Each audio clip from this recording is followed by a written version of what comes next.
देखिए, अभी कुछ दिनों से जो मामलात यहाँ पर देखने को मिल रहे हैं महाराष्ट्र के अंदर, पहले वो बदमाश किस्म का जो महाराज, उसने जिस तरीक़े के शब्दों का इस्तेमाल किया इस्लाम मज़हब के बारे में और मुसलमानों के लिए अपनी जान से ज़्यादा जो जिनसे मोहब्बत करते हैं, नबी करीम सल्लल्लाहु अलैहि वसल्लम प्रॉफिट मोहम्मद के बारे में उन्होंने जो शब्दों का इस्तेमाल किया है, पूरे महाराष्ट्र नहीं पूरे देश भर में इसके लिए गुस्सा था। और उसी दिन देश के मुख्यमंत्री, महाराष्ट्र के मुख्यमंत्री उसी दिन आते हैं, उस गुंडे मवाली को बाजू में बिठाकर उसकी पीठ थपथपाते हैं और कहते हैं कि तेरे बाल को भी हम हाथ नहीं लगने देंगे। उनका उस स्टेटमेंट को सुनकर मुझे ऐसा लग रहा था कि यह महाराष्ट्र का कोई मुख्यमंत्री नहीं बोल रहा है, बल्कि कोई एक टपोरी बोल रहा है। इस तरह की भाषा का इस्तेमाल कर रहे थे, क्योंकि मुख्यमंत्री राज्य का होता है, कोई जात का नहीं होता है। मेरे भी मुख्यमंत्री है, लेकिन इस तरह की जब वो बातें करते हैं तो हमारी नज़रों में उनकी क्या इज्जत रह गई है ये हम जानते हैं और हमारा समाज अच्छी तरीके से जानता है। करके हुआ क्या है, 58 FIRs रजिस्टर हुए हैं पूरे हिंदुस्तान के अंदर। 58 अभी तक कोई कार्रवाई नहीं हुई, यानी कि 58 जब FIRs रजिस्टर हुए हैं, इससे ये साबित होता है कि कहीं ना कहीं कोई बहुत गंभीर विषय हुआ है, जो लोग नाराज़ है, पुलिस स्टेशन में जाकर FIRs रजिस्टर करवा रहे हैं। ऐसे हालात के अंदर पुलिस खामोश बैठी है, तमाशा बनकर देख रही है, तो कुछ ऑर्गेनाइजेशंस बॉम्बे हाई कोर्ट जाते हैं ये अपील करने के लिए कि ये इस तरह का ने स्टेटमेंट किया है, इसके ऊपर कार्रवाई होनी चाहिए करके। और अदालतों की हम इज्जत करते हैं, लेकिन अदालत ये कहती है कि पुलिस ने साइबर सेल की मदद लेकर वो जो महाराज ने जो स्टेटमेंट किया है उसको सोशल मीडिया से हटा देना चाहिए। जब अदालत को ये बताया जाता है कि कई शहरों के अंदर भूख हड़ताल कर रहे हैं, लोग आंदोलन कर रहे हैं, लोग मोर्चे निकाल रहे हैं, तो अदालत का कहना होता है कि आप हम पर दबाव डाल रहे हैं। आप हम पर दबाव नहीं डाल सकते। हम अदालत को ये कहना चाहते हैं, हम ख़तई दबाव नहीं डाल रहे। हम अदालतों की इज्जत करते हैं। हम अदालत में इसलिए आते हैं कि हमें पूरा यकीन है इस देश की न्याय प्रणाली के ऊपर। पुलिस काम नहीं कर रही है, पुलिस तमाशाई बनकर देख रही है। इस वजह से हम इंसाफ मांगने आपके पास आए। आप कम से कम एक शब्द बोल देते कि इस तरह की भाषा का इस्तेमाल किसी ने नहीं करना चाहिए, पुलिस ने कानून के हिसाब से कार्रवाई करनी चाहिए, हमारे ऊपर भी वो प्रतिबंध होता। कार्रवाई नहीं हो रही है। इस वजह से ये जो सेमड़े पोट्टे जो देवेंद्र फडणवीस ने मार्केट में छोड़ के रखे हैं, जो आके आज ये धमकी दे रहे हैं खुलेआम, कभी पुलिस वालों की पत्नियों को बताते हैं, पुलिस वालों को धमकाते हैं, कभी ये कह रहे हैं कि मस्जिद में घुसकर मारेंगे, तो ऐसे लौंडों की हिम्मत बढ़ रही है कि कुछ तो नहीं होने वाला है करके। तो हमने तय किया है, अगर सरकार ये चाहती है कि ये राज्य कानून के हिसाब से चले तो हम उसका आदर करें, लेकिन हमको समझ में आ गया सरकार चाह रही है कि अब जो लड़ाई है वो रास्ते के ऊपर। तो महाराष्ट्र के मुख्यमंत्री एकनाथ शिंदे साहब, देवेंद्र फडणवीस साहब, अजीत पवार साहब, ये अच्छी तरह से आप कान खोल के सुन ले। हम 5 दिन का आपको वक्त दे रहे हैं। अगर 5 दिन के अंदर इन लोगों के ऊपर अगर कार्रवाई नहीं हुई तो 6ठे दिन हम पूरे महाराष्ट्र की मीटिंग लेंगे और एक डेट डिक्लेयर करके इतनी बड़ी रैली मुंबई की तरफ कूच करेंगे हम कि महाराष्ट्र के इतिहास में कभी देखी नहीं होगी इसमें। और हम वहाँ पर आके कोई हंगामा नहीं करेंगे। हम पूरा संवैधानिक अधिकारों का इस्तेमाल करते हुए शांतिपूर्ण तरीके से आपके पास आएंगे और मुख्यमंत्री साहब, उप मुख्यमंत्री साहब, आपको हम एक संविधान, कॉन्स्टिट्यूशन की एक पुस्तक आपको गिफ्ट करने के लिए आएंगे। महाराष्ट्र के बड़े IPS ऑफिसर्स को फ्रेम करके वो जिस वक्त IPS की शपथ ले रहे थे, उस शपथ की याद दिलाने के लिए वो शपथ हम फ्रेम करके IPS ऑफिसर्स को और महाराष्ट्र के वरिष्ठ पुलिस अधिकारियों को हम देंगे कि आप अपना कर्तव्य निभाइए। ये सरकारें आएगी, ये जाएगी, लेकिन कहीं ना कहीं आज इस राज्य के अंदर जो हालात पैदा हो रहे हैं, इसके लिए कौन जिम्मेदार है? सिर्फ अपनी कुर्सी बचाने के लिए आप आम लोगों को लड़ाना चाहते हैं, आप दंगे भड़काना चाहते हैं, कोई कार्रवाई नहीं करेंगे। 58 FIRs होने के बाद मैं तो अपील करूंगा लोगों से अब कहीं पर कुछ होता है तो कोई ज़रूरत नहीं एफआईआर करने की। महाराष्ट्र की सरकार ने हमको संकेत दे दिया है कि तुम्हारी एफआईआर सिर्फ हम कागज़ काला करने के लिए करेंगे, लेकिन कार्रवाई नहीं करेंगे। जो कार्रवाई करनी है तुम्हें सड़क के ऊपर आओ और करो, तो वो कार्रवाई करने के लिए भी हम तैयार हैं। 5 दिन का वक्त है, इस 5 दिन के अंदर अगर नहीं करते हैं तो हमारी भी तैयारी है, हम आएंगे, मुंबई की तरफ कूच करेंगे। रामगिरी एक तो ये जो गुंड प्रवृत्ति का ये जो बदमाश आदमी है, जो भगवा चोला पहना हुआ है, उसको हम ये बताना चाहते हैं कि तूने जब अपने प्रवचन के दौरान इस्लाम मज़हब और हमारे नबी की शान के अंदर गुस्ताखी की, तो हमें पूरा मालूम है कि तूने महाराष्ट्र हुकूमत में आला दर्जे के ऊपर बैठे हुए वो अधिकारियों के बोलने के ऊपर, वो नेताओं के बोलने के ऊपर तूने ये किया।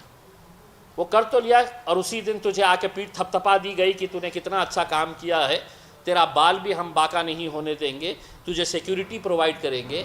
मैं महाराज को अलर्ट कर रहा हूँ, हम तो कुछ नहीं करेंगे क्योंकि हम इस मुल्क के संविधान के ऊपर, न्याय प्रणाली के ऊपर यकीन करते हैं। लेकिन महाराज अपने ही लोगों से थोड़ा सा सतर्क रहो, क्योंकि हो सकता है कि तेरी जान के पीछे भी पड़ जाए, तुझे भी ख़त्म कर डाले तेरे अपने लोग। तो अपने आप को एहतियात में रख। मैं तो महाराष्ट्र सरकार को विनंती करूंगा कि इसको Z+ सिक्योरिटी दो, क्योंकि ये टपक गया तो तुम हमारे ऊपर इल्ज़ाम लगा देंगे। जितनी सिक्योरिटी दे सकते हैं इसको दो, क्योंकि तुम अपनी कुर्सी बचाने के लिए किसी भी घटिया हरकत को अपना सकते हैं, ये तुमने साबित कर दिया है। इसलिए मैं ये मवाली को अलर्ट कर रहा हूं कि आप थोड़ा सा अलर्ट रहिए। मैंने एक पत्र महाराष्ट्र के डीजी को भेजा हूं और उनको ये बताया हूं, 3 दिन पहले भेजा हूं, उनको ये कहा हूं कि 8 दिन के अंदर अगर इसके ऊपर कार्रवाई नहीं होती है तो पूरे महाराष्ट्र भर के अंदर आंदोलन होगा। सिर्फ इतना कहना चाहूँगा कि बम्बई में मुसलमानों के नेताओं ने एक अपनी आदत बना लिए है कि रामगिरी महाराज हमारे हुजूर की शान में कुछ बोले, या मस्जिदों में घुसकर मारने की कोई धमकी दे, या गाजापुर के अंदर हमारे घरों में घुसकर हमारी माँओं और बहनों के साथ जो हरकत हुई है, तो इन्होंने सिर्फ ये काम किए हैं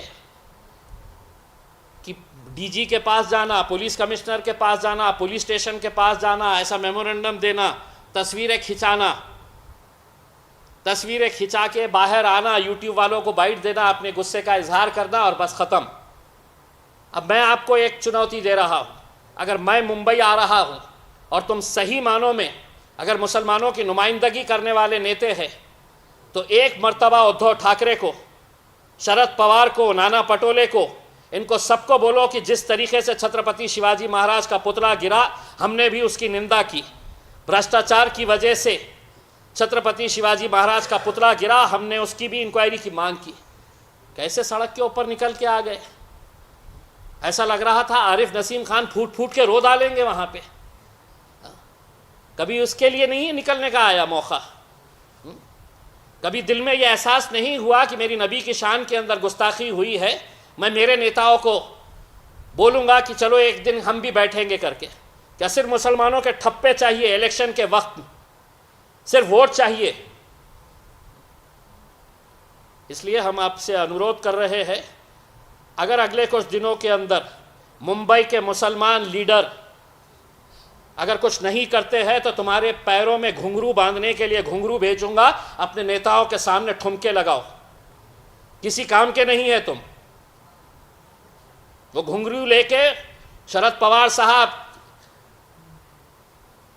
उद्धव ठाकरे साहब के सामने नाचो। अजीत पवार साहब के भी प्यादे यहाँ पर भी है बहुत सारे। बहुत हो गया है मेमोरेंडम देने का, तस्वीरें खिंचाने का। अब ये कोई MIM की तरफ से नहीं बोल रहा हूँ।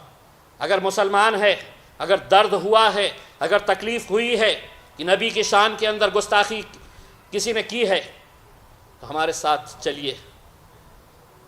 किसी पार्टी के बैनर के अंदर तले नहीं, हम तिरंगे लगाएंगे गाड़ी के ऊपर। तिरंगे लगाकर है तो एक मरतबा फिर मुंबई की तरफ कूच करेंगे।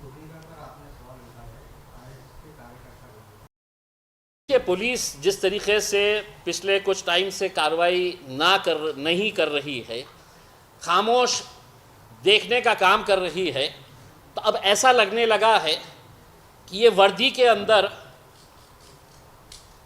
भाजपा के, शिवसेना के, आरएसएस के कार्यकर्ताओं ने वर्दी पहन के रखी हुई है। वरना क्या वजह है कि कोई एक आईपीएस ऑफिसर खड़े रहकर कोई कार्रवाई करने के लिए आगे नहीं आ रहा है? सिर्फ इसी बात का डर है ना कि गढ़चिरौली भेज डालेंगे देवेंद्र साहब, वे पोस्टिंग ख़राब दे डालेंगे। इसी की वजह से वर्दी को दाग लगने दे रहे हैं। एक मर्तबा जो सही है वो सही के हिसाब से आप कार्रवाई करिए, यही उम्मीद करते हैं महाराष्ट्र पुलिस से। इनका जो वाक़या हुआ है वो सबने देखा है और बहुत ही अफसोस के साथ ये कहना पड़ रहा है कि आए दिन हमको सोशल मीडिया के ऊपर इसी तरह के ख़बरें देखने को मिल रही है। ये इसलिए चल रहा है कि हमने अपने आप को सिर्फ सोशल मीडिया तक महदूद रखे हैं। हम अपने आप को सिर्फ पुलिस कमिश्नर और आईजी और एसपी के सामने जाकर मेमोरेंडम देने तक की और तस्वीर खिंचाने तक की और एक बाइट देने तक के महदूद रख दिए हैं। अब सरकार खुद चाह रही है कि तुम्हारी लड़ाई तुम खुद लड़ो, सड़क पे आओ, तो हम वो लड़ाई लड़ने के लिए तैयार है। सर, एक आखिरी सवाल, आपने कहा कि हम न्याय व्यवस्था और कोर्ट का आदर करते हैं, लेकिन उधर से भी हमको न्याय मिलने की गुंजाइश नहीं हो रही है प्रोसीडिंग की वजह से, तो आप एक बार उसका स्टैंड क्लियर कीजिए कि कोर्ट भी ऐसा क्यों शांत बैठा है? नहीं, हमें देखिए, हम कोर्ट का आदर करते हैं, मैंने पहले भी कहा है, लेकिन सवाल ये है कि जब ये मैटर कोर्ट के अंदर गया तो कोर्ट से हम ये उम्मीद कर रहे थे। हम कोर्ट में गए क्यों? अगर पुलिस कार्रवाई कर देती तो कोर्ट में जाने की ज़रूरत ही नहीं पड़ती थी। पुलिस खामोश बैठी है, सरकार जो बोलने वाले हैं उनकी पीठ थपथपा रही है, तो हम आखिर इंसाफ मांगे तो मांगे कहाँ से? तो हम हाई कोर्ट के अंदर गए और हाई कोर्ट कहता है कि पुलिस वालों को ठीक है, ये सोशल मीडिया के ऊपर से निकाल दो। हाई कोर्ट ने ये भी कहना चाहिए था कि अगर ऐसा इस तरह का कोई वक्तव्य किसी जाति, धर्म और मज़हब के ख़िलाफ़ कोई बोल रहा है तो उसके ऊपर पुलिस ने सख्त कार्रवाई करनी चाहिए, कानून है। 58 एफआईआर्स रजिस्टर हो जाते हैं और कोई कार्रवाई नहीं, तो क्या हम खामोश सिर्फ आपके रजिस्टरों के अंदर है तो हम कागज़ को काला करने के लिए हम आके आपके पास एफआईआर दर्ज करा रहे हैं?